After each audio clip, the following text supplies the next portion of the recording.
একদিন তোমারি নাম মসজিদে হবে এলান, একদিন আমারি নাম মসজিদে হবে এলান।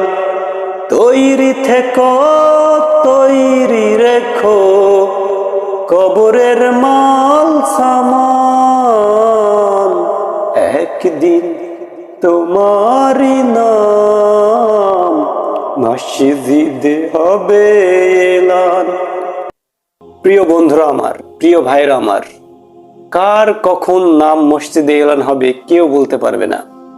তাই মসজিদে আমাদের নাম এলান হওয়ার আগেই আসুন আমরা যতটা সম্ভব পারি পাপ কাজ থেকে দূরে থাকার চেষ্টা করি, আর বিশেষ করে 5 ওয়াক্ত নামাজ পড়ার চেষ্টা করি। আর 5 ওয়াক্ত নামাজ যেন আমাদের কখনো মিস না